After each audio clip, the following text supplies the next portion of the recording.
presented by Dhamakatrai Recording Studio. Singing by Krishna Shah.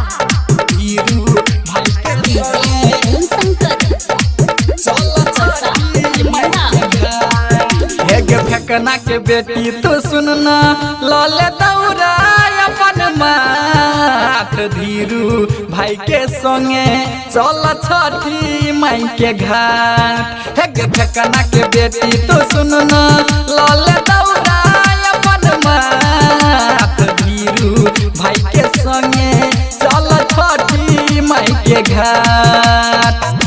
दोनों गोटे के मामला भजे तो से तगे नहीं है तो कोनो झगड़ा आ नहीं है तो लड़ाई। छठी माई के कीरा पास भजे तो सगाई गए नहीं है तो कोनो झगड़ा आ नहीं है तो लड़ाई। धीरू भाई के संगे तोहर भजे तो सगाई बुझले।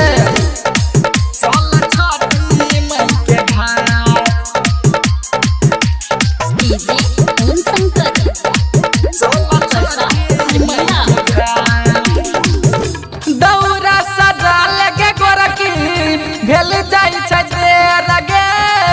धीरू भाई को रही छौ घाट पत हरवे तगे। हाँ दौरा सजा लगे गोरकी भेल जाई छै देर गे। धीरू भाई को रही छौ घाट पत हरवे तगे। दोनों गोटे के मामला भजे तो से तगे नहीं है तो कोनो झगड़ा आ नहीं है तो लड़ाई। छठी माई के कीरा पास भजे तो सगाई गए नहीं है तो कोनो झगड़ा आ नहीं है तो लड़ाई। धीरू भाई के संगे तोहर भजे तो सगाई बुझले।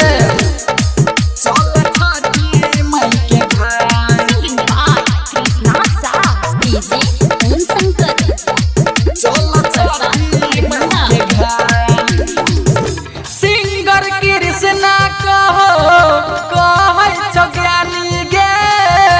घाट पर जाइले तोरा सबसे अगर गे सबसे अगर गे। हाँ सिंगर कृष्णा कहो कहै छौ ज्ञानी गे। घाट पर जल्दी जाइले सबसे अगाड़ी गे।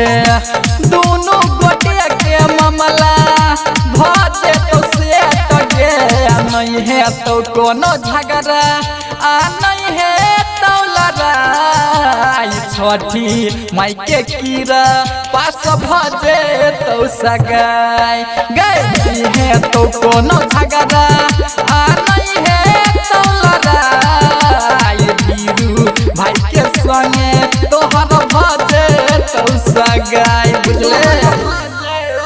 Recorded by Dhamakatrai Studio, Pokhariya.